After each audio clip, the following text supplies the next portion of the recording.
Hi, today I would like to do a slightly different type of video, and this video is a little talk about piano technique, and specifically what's called the major sixth slash diminished seventh alternating scale, and it's a chord scale of harmonizing melodies, usually very scale-like melodies. I use it in a song.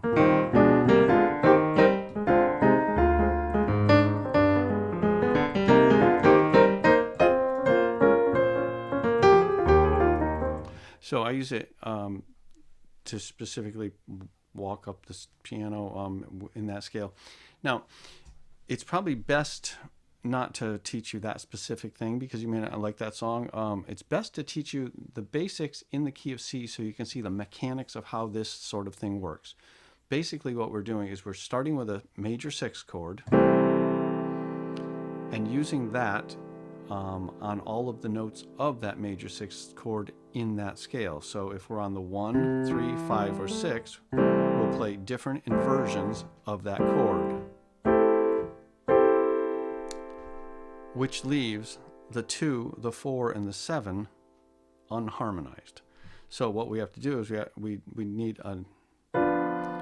we have those notes which are nice, and if we actually fill in between the 5 and the 6 with this passing tone, a lot of Barry Harris fans will know that 1, 2, 3, 4, 5 passing tone, 6, 7, 8 as some, I'm not sure what Barry Harris calls it. I think it's the major diminished scale or something like that. Major 6 diminished scale. I think that's what he calls it. But I could be wrong. I'm wonderful at like little details in my memory. So we have this diminished 7th chord, which if we invert it, it's a diminished 7th chord. It's a diminished 7th. So it's the voicing stays the same. Diminished 7th chords are wonderful because they're built on minor thirds, and when we invert them, they never change. They're intervals. They're always minor third, minor third, minor third. So we play for the 2, we're going to play a diminished 7th chord. For the 4, we're going to play a diminished 7th chord, and for the 7, we're going to play a diminished 7th chord. So if we play our scale, and we're going to add the passing tone in there as we're playing the scale so you can see that chord exists. We have the 1 chord, so C in the bottom, C at the top, D on the bottom, D on the top of the diminished 7th chord, back to the 1 chord, which is a C6 chord again, and that is with the E on the bottom, E on the top, F diminished 7th chord with F on the bottom, F on the top, C6 chord with G on the bottom, G on the top, and now our passing chord, or the passing note harmonized, a G sharp diminished 7th chord, and that has a G sharp on the bottom and the top. And the 6th chord is A minor 7 or C6 with A on the bottom and A on the top. And the 7 chord is a B diminished 7th chord, and back to the tonic or the 1. C6 again. So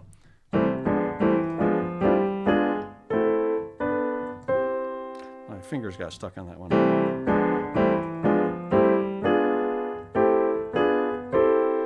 So now the reason we're doing it in the key of C is because it's a very simple thing to see in the key of C. We have all white keys except for the G sharp, and that is the passing tone, and that is the note. That's the note that's outside of the major scale. So that's the one note that we have that's a little bit different than the major scale. So let's take a simple nursery rhyme song, because nursery rhyme songs are very good for understanding very simple concepts that you can build on and apply to more complex things, as in jazz melodies. You don't want to start with a Charlie Parker melody and try to harmonize that, because there's so many neighbor tones and passing tones and chromatic things going on in there. It's hard to tell which part of the scale you're even on in some of the notes. It's like, is this part of is this the chord tone, or is this, is this the flat 13, or is this the neighbor tone? So let's start with simple childhood nursery rhyme song. Mary Had a Little Lamb. We start with a 3, and everybody knows that goes 3, 2, 1, 2, 3, 3, 3, 2, 2, 2, 3, 5, 5, 2, 1, 2, 3, 3, 3, 3, 2, 2, 3, 2, 1. Simple melody, right? Okay, everybody knows that melody, or most people know that melody if they grew up in the same part of the world that I did. I'm guessing that if you grew up on the other side of the planet, you might not have heard that song. But okay, so we have the simple melody, and we're going to harmonize it. So we start with the major 6th chord because we're on the 3. And we go to the C major 6th chord on the E. So there's your chord.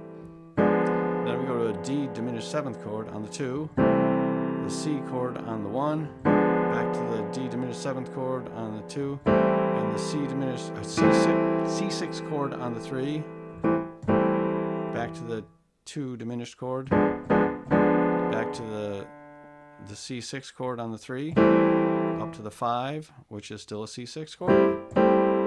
So basically, it just, when you're on the 2, it's the diminished 7th chord. The rest of it, of this particular song, is just the 3, the 1, and the 5 are all part of the C6 chord.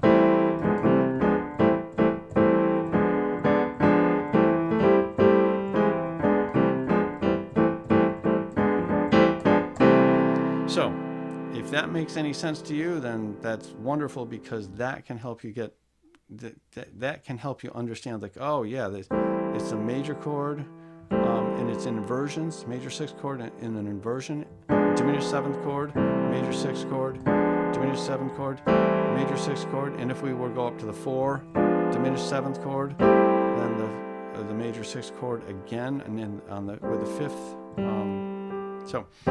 So major 6, diminished 7th, major 6, diminished 7th, major 6th, passing chord, diminished 7th, major 6th, diminished 7th, major 6th. That's how your scale works. Remember, the passing chord is not part of the regular C scale. It's that G sharp or A flat, whichever one you want to call it. Okay, so now you can do this with all of your children's songs, all of your nursery rhyme songs, like what's another one?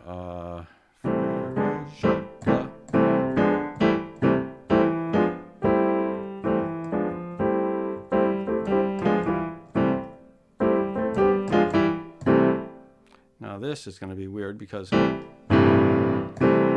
that voicing is just a little low. If we did it up an octave,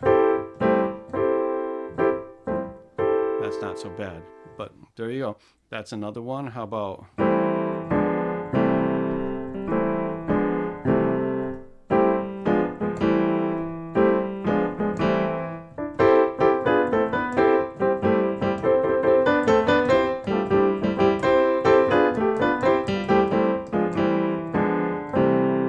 so if you can play the melodies in their simple version, and you can access those sort of chords, you can start to do maybe Joy to the World.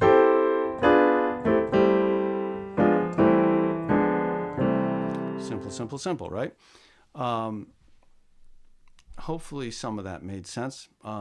Before we give up on this little technique video, I would like to talk about a variation of that, and that is the drop 2 voicing.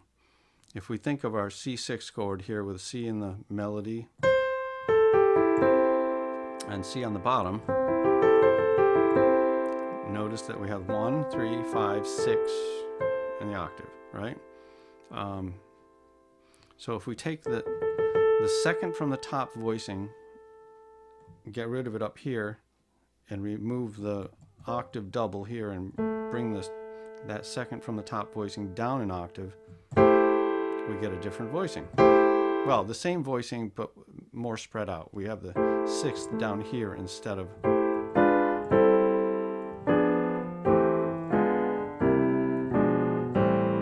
So it's a little bit different. If we do our Mary Had a Little Lamb in that voicing, it sounds like this.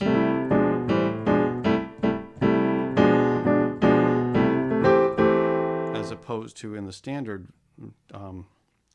octave voicing.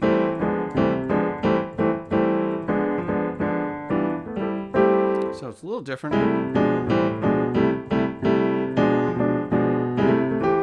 You get sort of a harmony in between that.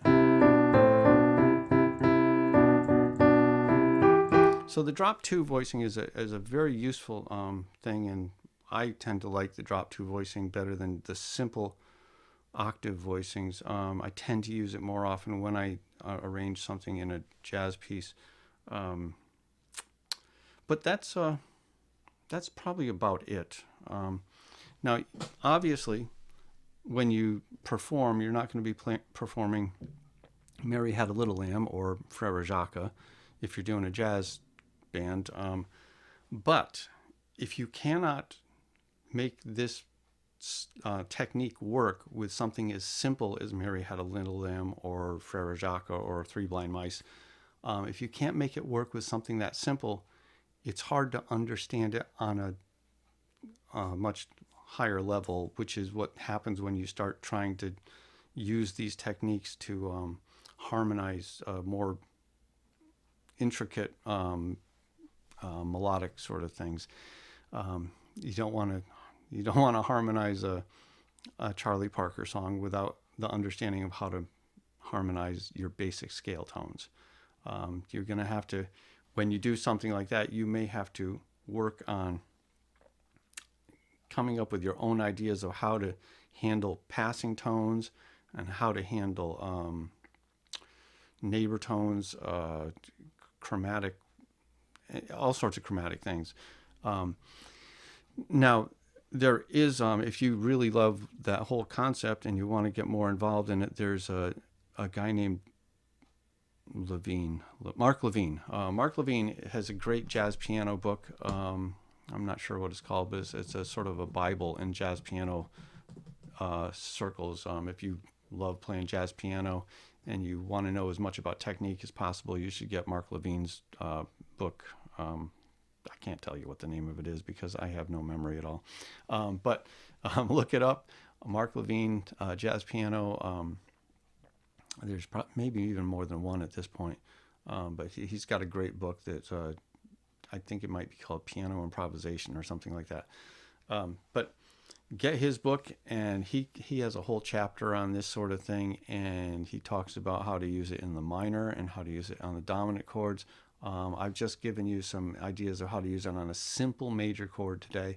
And if you like the concept, then research a little bit further into other people doing it. Go check out the Barry Harris stuff, because Barry Harris takes it to a level which is so far above what I've told you that it's amazing. If you have listened to Barry Harris and you didn't understand what the heck was going on, I hope that what I've said gave you a better idea of the simple ways to understand it. And that's it. I hope you enjoy the rest of your day, and thanks for watching.